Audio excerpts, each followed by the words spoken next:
Halo pemirsa GPR TV dari Sabang sampai Merauke, dari Miangas hingga Pulau Rote. Bertemu lagi bersama saya Mona Azari Risak dalam program Kominfo Newsroom.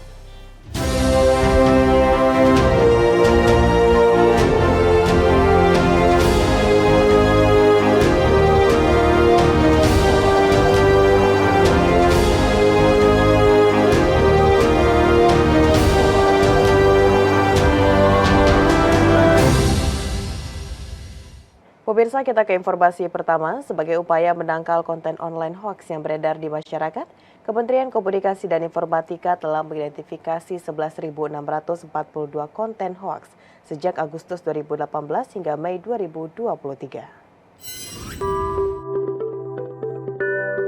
Tim Pengais Konten Negatif atau AIS Direktorat Jenderal Aplikasi Informatika Kementerian Komunikasi dan Informatika telah mengidentifikasi sebanyak 11.642 konten hoax sejak Agustus 2018 hingga Mei 2023.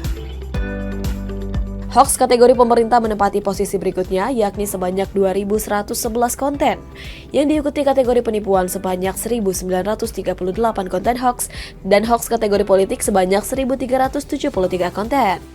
Selain itu, hasil penelusuran tim AIS Kementerian Kominfo mengungkapkan, jumlah total konten hoax, disinformasi, dan misinformasi pada periode Januari hingga Mei 2023 cenderung meningkat jika dibandingkan dengan periode yang sama pada tahun 2022.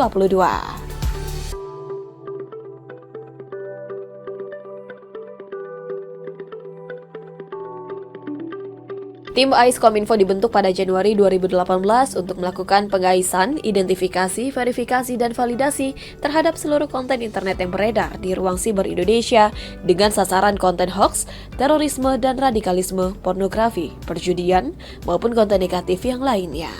Saat ini tim AIS berjumlah 100 personil yang didukung oleh mesin AIS yang bekerja 24 jam, 7 hari seminggu tanpa henti. Untuk menanggulangi peredaran konten hoax di ruang digital bangsa ini, Kepala Biro Hubungan Masyarakat Kominfo mengimbau warganet yang menerima informasi elektronik yang patut diduga diragukan kebenarannya agar dapat menyampaikan kepada kanal pengaduan konten Kominfo, yakni melalui email aduankonten@kominfo.go.id atau melalui akun Twitter @aduankonten atau melalui aplikasi pesan instan WhatsApp di nomor 081 1922 4545. Selanjutnya pemirsa, Kementerian Komunikasi dan Informatika bersama Komisi Pemilihan Umum mengajak lembaga penyiaran swasta dan lembaga penyiaran publik mengkampanyekan anti politik uang, hajar serangan fajar. Usman Kansong selaku Direktur Jenderal Informasi dan Komunikasi Publik Kementerian Kominfo mengatakan Kominfo turut mendukung mewujudkan pemilu yang berintegritas dan damai melalui berbagai komunikasi publik.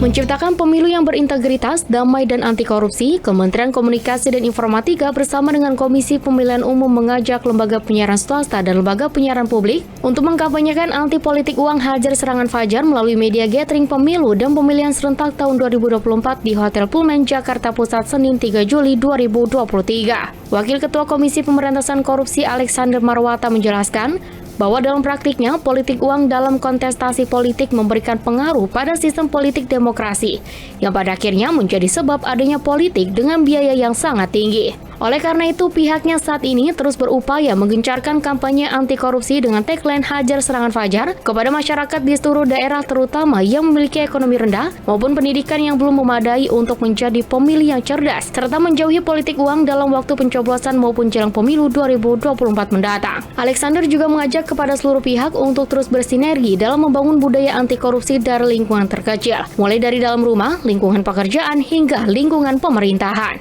Saya kira di desa yang masyarakatnya ya relatif dari sisi ekonomi mungkin masih kurang ya, itu menjadi target kampanye serangan fajar saya. Ya, terutama yang mungkin taruhlah pendidikannya yang belum baik ya, yang masih memandang bahwa pemberian itu adalah suatu rezeki yang tidak ditolak, kan ada juga kan, itu orang diberikan kok kenapa kita tolak, itu namanya menolak rezeki, kan ada seperti itu. Nah, pemahaman seperti itulah yang kemudian nanti kita harapkan ke depan itu akan kita coba ya untuk menyampaikan kepada masyarakat bahwa praktek seperti itu tidak baik. baik untuk memilih pimpinan. Saya kira itu. Pada kesempatan yang sama, Direktur Jenderal Informasi dan Komunikasi Publik Kementerian Kominfo Usman Kansong juga menjelaskan bahwa Kominfo memiliki tugas untuk mewujudkan pemilu yang berintegritas dan damai melalui berbagai komunikasi publik, salah satunya dengan memfasilitasi KPK untuk mengajak lembaga penyiaran mengkampanyekan anti politik uang hajar serangan fajar.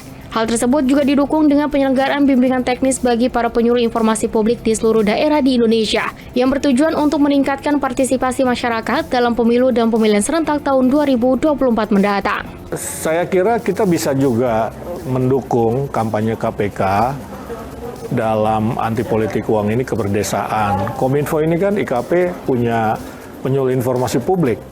Kita punya juga KIM, Komunitas Informasi Masyarakat. Kita bisa membantu KPK, kita bisa mendukung KPK, kita bisa memfasilitasi KPK.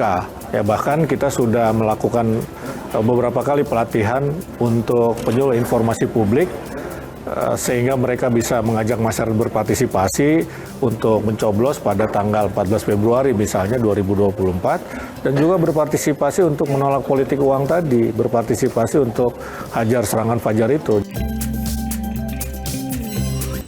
Kita ke informasi lainnya pemirsa, Menteri Luar Negeri Indonesia Retno Marsudi membahas sejumlah isu bersama Menlu Mongolia Batsetsek Batmuch di Ulaanbaatar, Mongolia. Kedua negara juga sepakat untuk meningkatkan kapasitas dan partisipasi perempuan dalam misi-misi perdamaian di bawah PBB.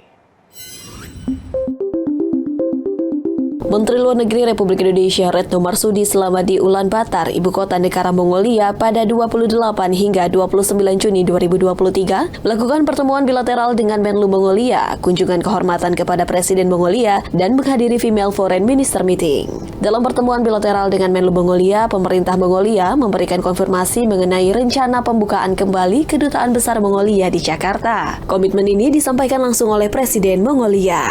Menlu Mongolia telah menandatangani MOU peningkatan kerjasama antara Kemlu kedua negara. Penandatanganan MOU ini akan menjadi landasan kuat bagi kedua negara untuk meningkatkan hubungan bilateralnya.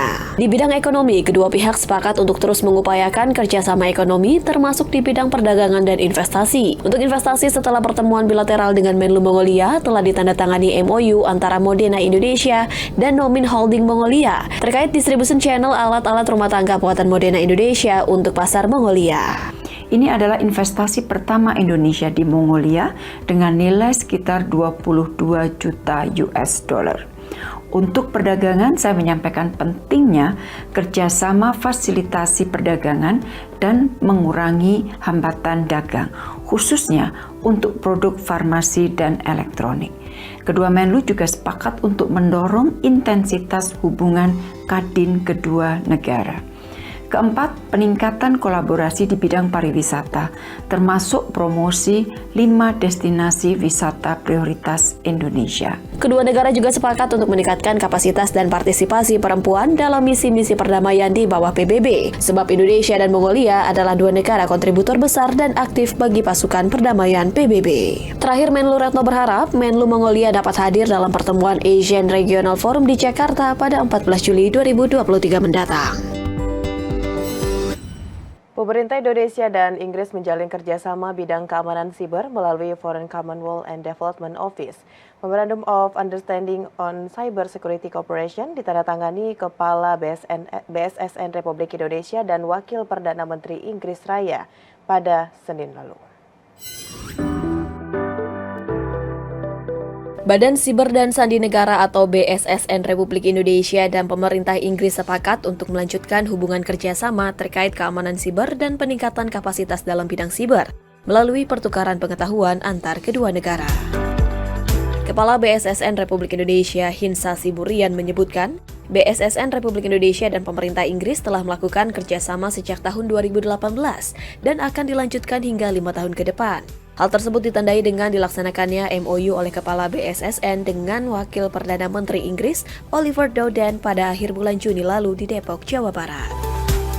Menurut laporan Kepala BSSN, sejak adanya kerjasama antara Indonesia dengan Inggris tersebut, hingga saat ini telah banyak menghasilkan berbagai kemajuan dalam hal keamanan siber, baik bagi Indonesia maupun Inggris. Kolaborasi menjadi kunci untuk menciptakan ruang siber global yang terbuka, aman, stabil, dan bertanggung jawab. Kedepannya BSSN Republik Indonesia dan pemerintah Inggris berkomitmen akan melanjutkan berbagai dialog dan koordinasi yang intensif guna mencapai keamanan siber yang lebih baik. Pertemuan yang baru saja kami lakukan dengan Yang Mulia Wakil Perdana Menteri Inggris Raya, Bapak Oliver Dowden, berjalan dengan lancar dan penuh keakraban. Pertemuan ini kami lakukan dengan tujuan untuk membahas perkembangan kerjasama keamanan siber antara pemerintah Republik Indonesia dengan pemerintah Inggris Raya. Kami mengapresiasi kemajuan yang telah dicapai dalam kerjasama selama ini sejak penandatanganan Memorandum of Understanding pada tahun 2018. Kami telah sepakat untuk terus melanjutkan kerjasama yang ditandai dengan penandatanganan pembaharuan MOU pada hari ini. Pemirsa, setelah jeda kami akan kembali dengan informasi lainnya. Tetaplah bersama Kominfo Newsroom.